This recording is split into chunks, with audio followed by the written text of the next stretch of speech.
Welcome to Manager Tools and Career Tools. Today's guidance, how to respond to your company making a layoff announcement. That's important. There are a number of things you should be doing, and most guidance doesn't talk about these kind of things. As many of you probably know, but maybe not everybody, this cast is a re-release cast from years ago, but we think it's especially important to be releasing it right now in light of the economic effects of COVID-19. Folks, we know you're struggling. If there's anything we can do to help, please send us an email, customerservice@manager-tools.com. Here we go.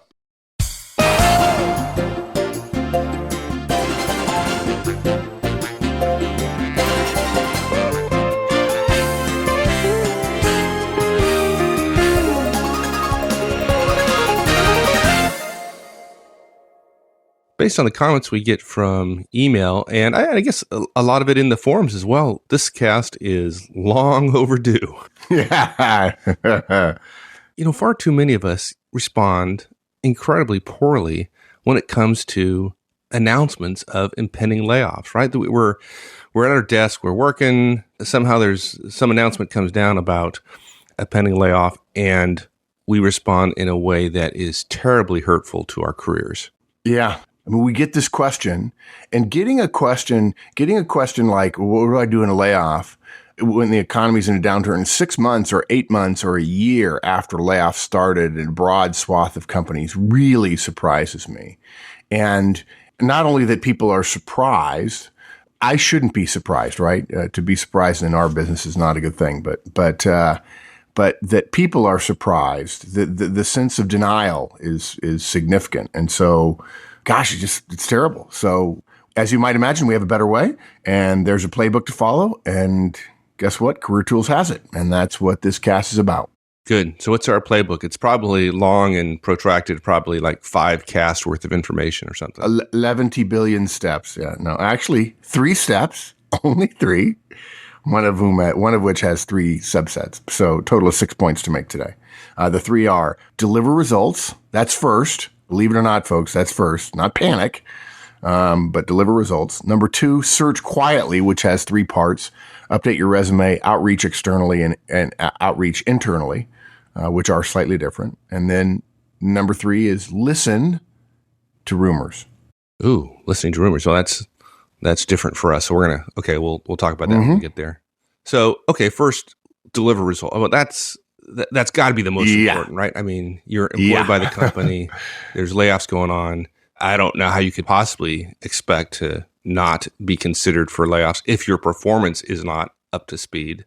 Yeah, right. Exactly. No matter what anybody else suggests at any time regarding any layoff, the most important thing you can do when impending layoffs are announced or suspected is to deliver the results for which you are accountable. Period. Yeah, I have to say, I mean, if you were an alien and you watched 5,000 people all across the world respond to layoff announcements or redundancy announcements or what have you, you would say that the approved solution is panic.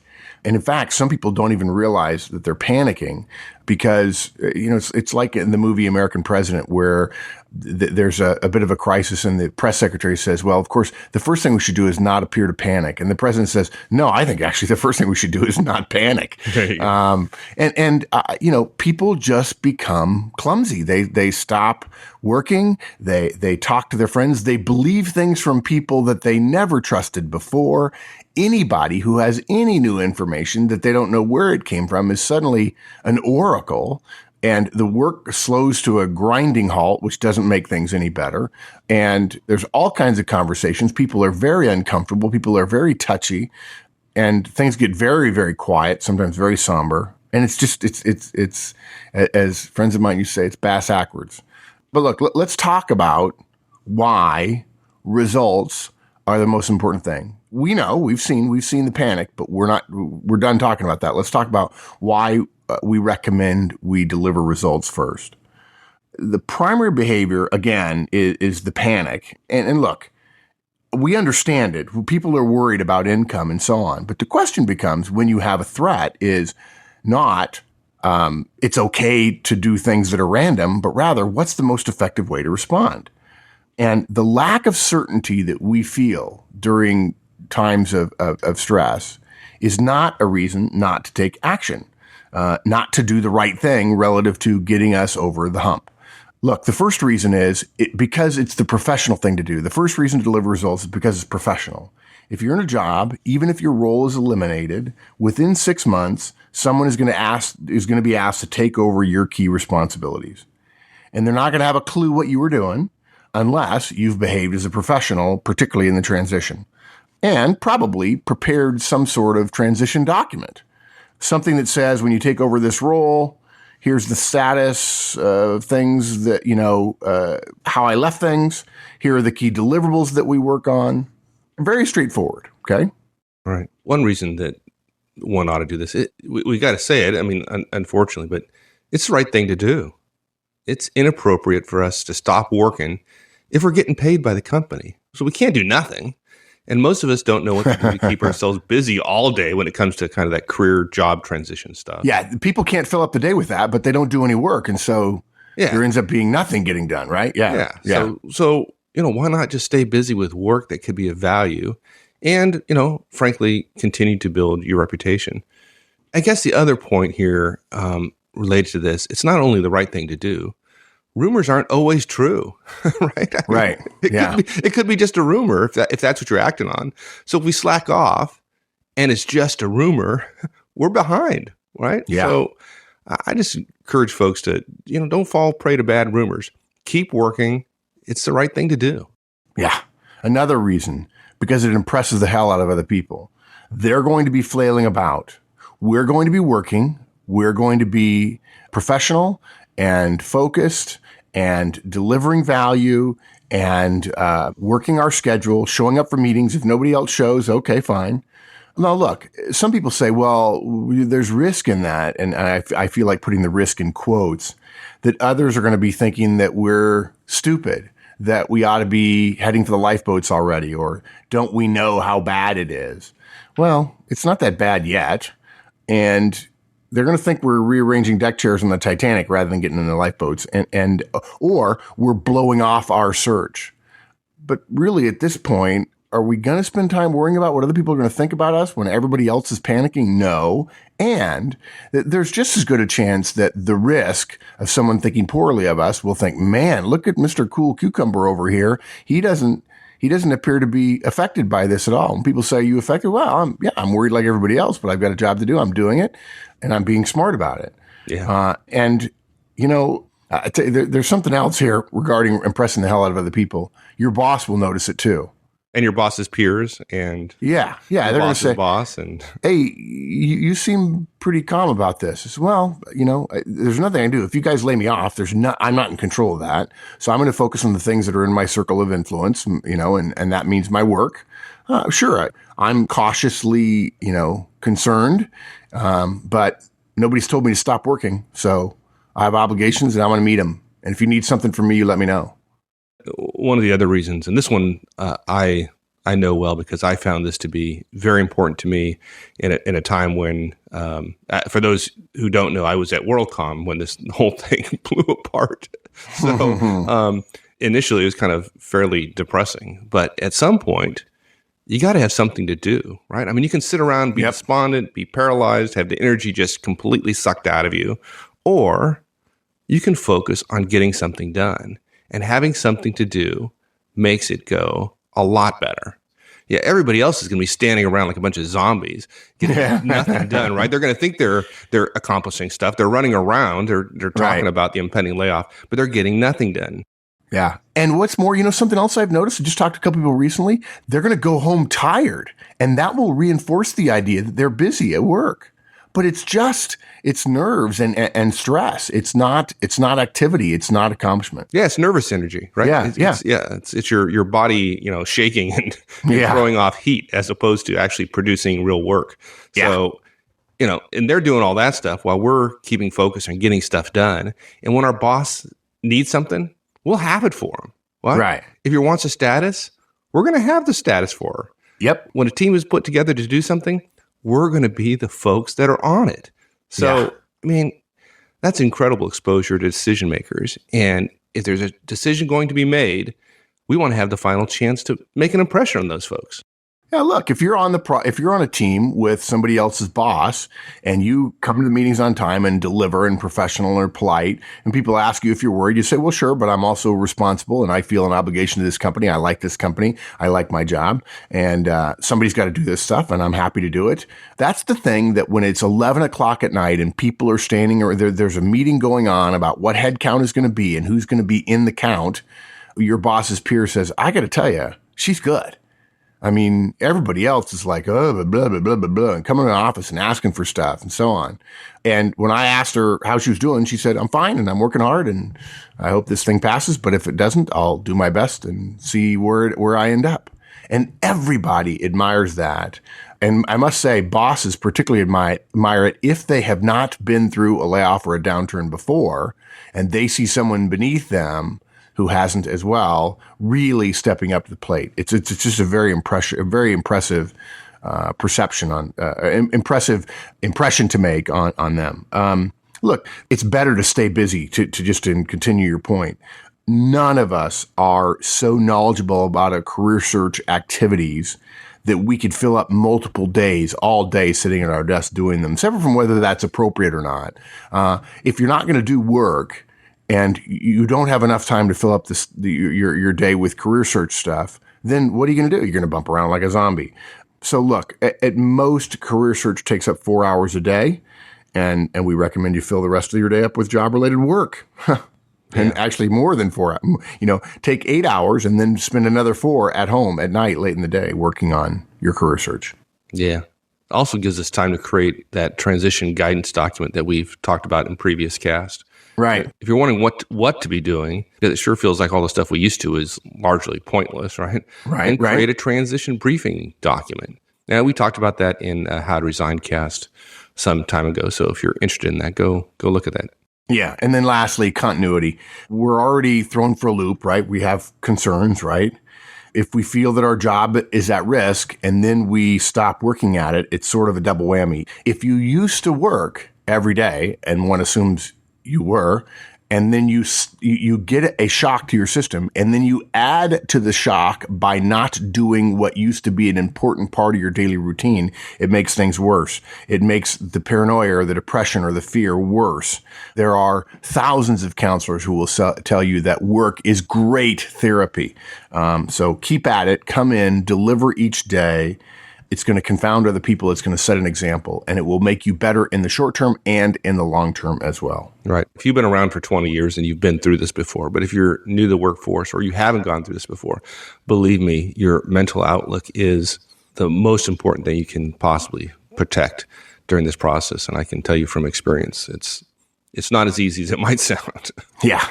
And focusing on work is a big help there.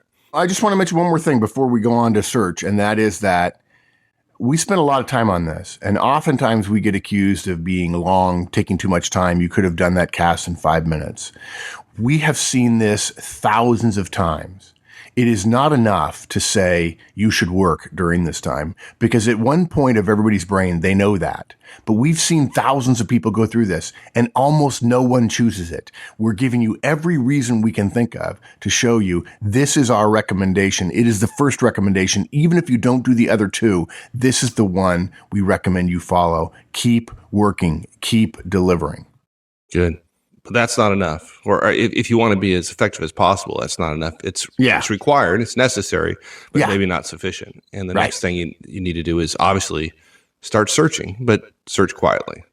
Yeah. You deliver value, and then you start looking for another job. And there are all kinds of things you need to do. We'll talk about those. Look, it's reasonable. People expect it. It sure as heck beats the hell out of panicking and standing around and doing nothing.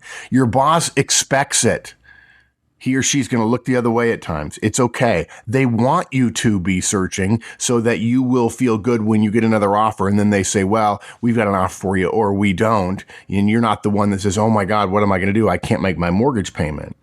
The problem is people say, well, you can't do that. The boss will be upset. No, that's not true. It's not true in our experience. They just don't want us to be giving the finger to the rest of the organization and say, to heck with you guys. I'm going to spend 10 hours a day networking and getting another job while you guys are paying me.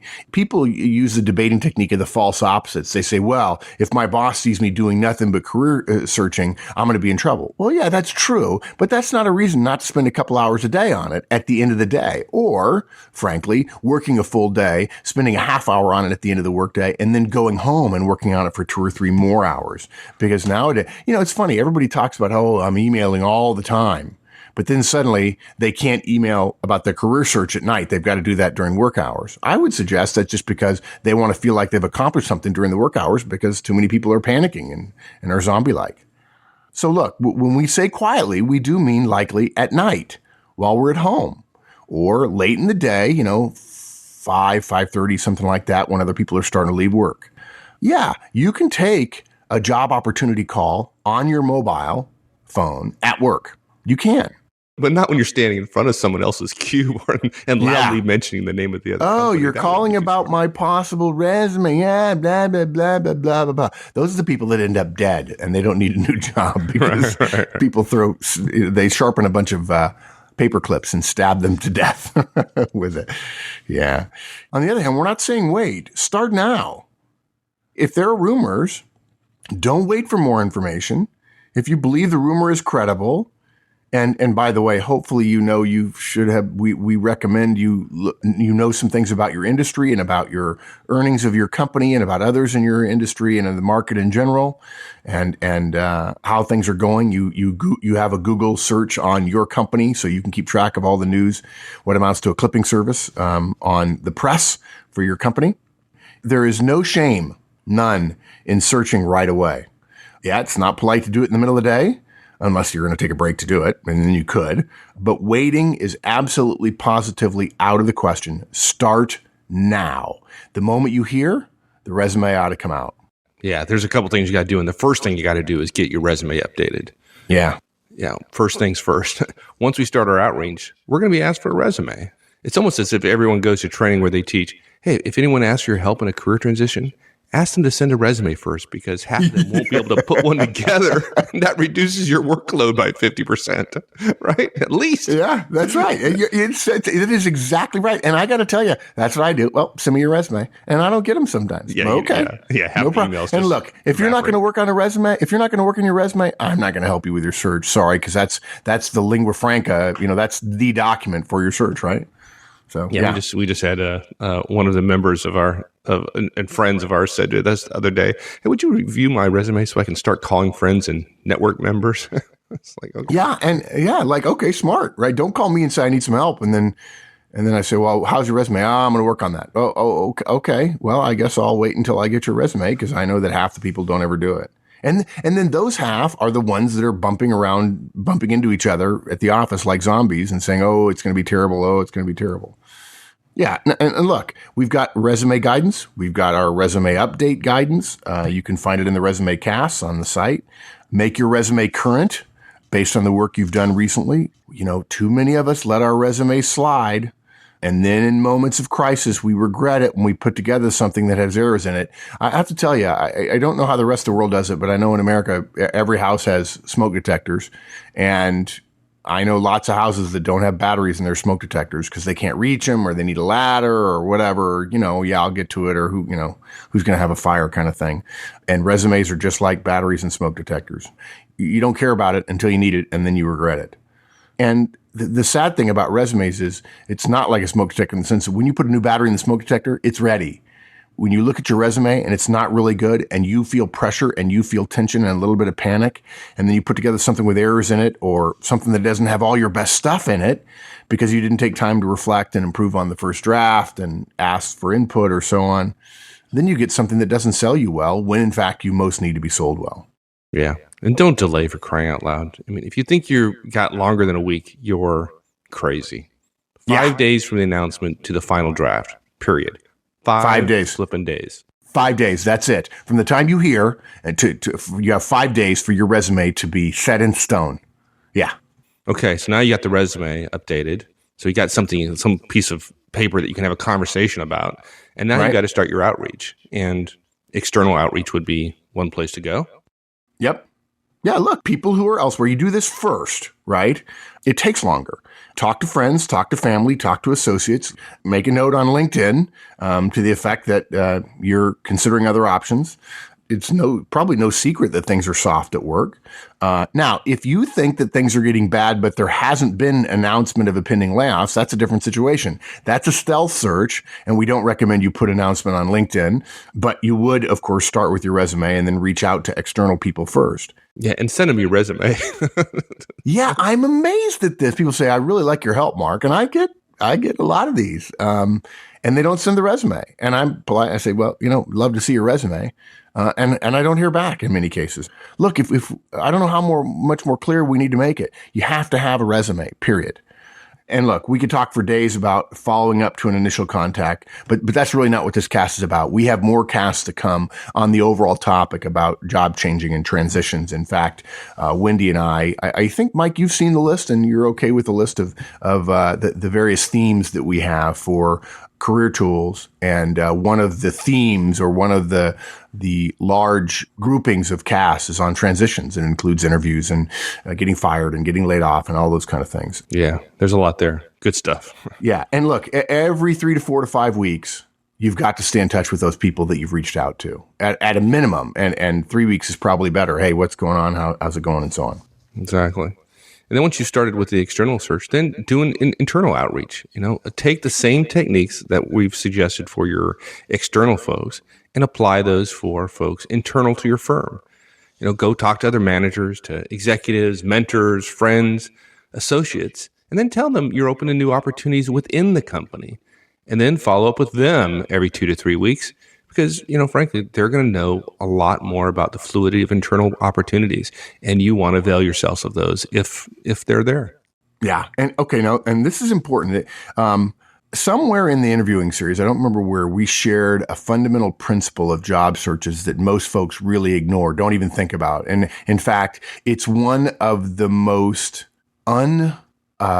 people simply don't act as if it's true, but I can assure you it's completely true. And that is, there are 2 parts to every search: getting offers and then taking offers. These 2 parts have completely different rules, and yet too many people are in the business of taking offers, thinking about what offer they're going to take while they haven't gotten any yet. Look, until you have an offer, you have no power, no purchase going forward. And then once you have an offer, the questions you ask change, the factors you consider change. It's night and day. Okay. When a layoff is announced, you're in that first stage, which is getting offers. Look, don't worry right now about whether or not you should be taking a given offer, right? You don't have it yet. Stop worrying about something that may not happen and will be less likely to happen the more you worry about it, because every minute you spend worrying about something is a minute not spent preparing and fighting for the damned offer to begin with. My point is this. People say, well, I don't know how aggressive I should be in my external search, because what happens if I get an offer there, but it requires me to move, and then maybe I won't get notice from the company for like 30 or 60 days, and I'm afraid if I pull the trigger on the external one, I'll have an offer within a week, and then I'll have a tough decision to make. I'm like, my first thought is, no, you're not going to have an offer within a week. But secondly, that's the business of trying to figure out when you want to make a call and when you don't. And every delay you make, you're going to regret if it turns out that you don't end up with an offer after 30 or 60 days. You want, in the first part, when a layoff is announced, then you're thinking, I'm in a search, and the first part of the search is getting offers. Get offers. You can't control whether one company gives you an offer with a short enough deadline that you won't have chance to get a second offer. That's too bad. Believe me, the people who are left without a chair in this musical chairs game, I don't know if musical chairs translates internationally, but there are people who won't end up with an offer with a company you're at, and they won't have done the search because they've been hoping and praying and essentially panicking. Their panic has been a way of saying, I just want to stay here. I'll hope, even though of course hope is not a method. I'll have faith, which is not the thing to do, having faith in a professional process.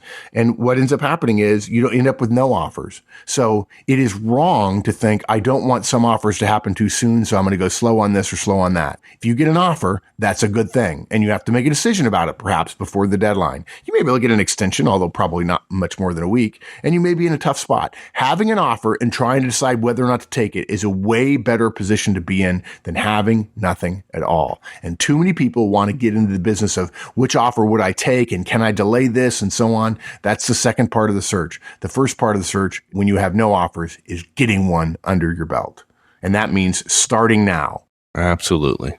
Our last point is, it's just going to surprise some people because, and I'm having a hard time even getting the words out of my mouth. We're suggesting you actually listen to rumors. Yeah, now, and just so for those people who are not premium who won't ever see this, listen to rumors. Listen is all caps because the emphasis is on listening, not on rumors. And we've done a cast, I don't know if it's out yet, on gossip.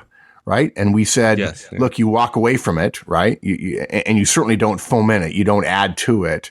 But rumors about, and you could make the case that rumors about layoffs are gossip after a fashion, although we define gossip as personal in nature. But they do have they share some of the same characteristics. But the issue with rumors is they often have nuggets that are true. And if you want there to be less rumors, it's easy. All you have to do is listen and not talk about them, because then that's one less person talking about them. But we are absolutely countercultural on this, because you've heard the guidance. You shouldn't listen to rumors. They're probably not true. Well, that's idiotic. We've not experienced that. Start your own rumor to shape the debate. I mean, that's a good one. Yeah. That one, I used to laugh. Now it just kind of ticks me off. Listen and comment and see if you can learn more about the source and then go upstream. I had somebody say, well, when I hear a rumor, I go upstream. What? What? I'm sorry. What are you now your job title is rumor monger or rumor detective or something? Salmon man. Yeah, salmon man. Right. Good. Look, all that stuff is crap. The way to deal with rumors is to listen quietly to everyone that you hear. Nod your head. Don't shush people the way we suggest in the gossip cast. Now is the time to listen. If you can learn to ignore the exciting parts, the titillating parts that really get everybody spun up, and if we can allow ourselves to simply receive information without judging or drawing conclusions, we're going to be much better off. After you've heard 2 or 3 or 4 rumors, you're going to begin to get a sense of the real picture. They're often based in truth. Sometimes they're situations where people have extrapolated a little bit, but they're based in truth. They're rarely completely truthful, but they're often based in truth. So listen, reflect. Don't react to any one rumor. Don't make any rumor cause you to have a bad day. If somebody says, I heard that, blah, blah, blah, and they act all dramatic about it, you say, oh, okay, well, I've got work to do. Now, if you hear 3 rumors that are similar, that might well affect your planning and actions, although please consider the source. And it does seem like the people who have the most rumors tend to be the people who are the most dramatic about it. And what they're doing is making themselves the center of attention to give themselves something to do because they're panicking and they're not working and they're not doing their career search. If you're talking to someone else whom you can see, 99% of the time, that means you're not working on your search. And that's not a good thing. So, look, we also know that right now your head is spinning if you've been affected by a layoff rumor. And so we've tried to keep this cast simple and short. And as I've said before on the forums, stay frosty. And if you're really worried, come and ask us in the forums and we'll be happy to help. Good. So it's really simple. Deliver results, then start your search quietly. And the first step of that is updating your resume. Then do an external outreach followed by an internal outreach. And number 3, counter to our normal career tools advice, listen to rumors. And again, the emphasis being on listen. There you go. All right, my friend. Thanks, partner. We'll see you. That's it, everyone. Hope you enjoyed it, and we'll see you back here again next week. In the meantime, join us in the discussion forums, www.managertools.com/forums. We'll see you there. So long.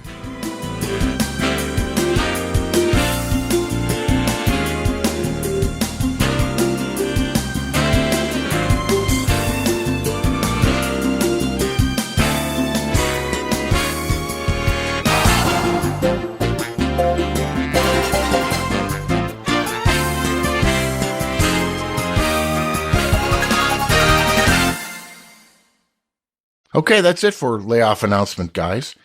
Tomorrow, we're going to start talking about systemic career documentation. It's a 2-part show, and most people simply haven't done the blocking and tackling they need to, so that if, heaven forbid, you have to start looking for a job, you have all the things you need in one place. Tomorrow's cast will address that. See you then.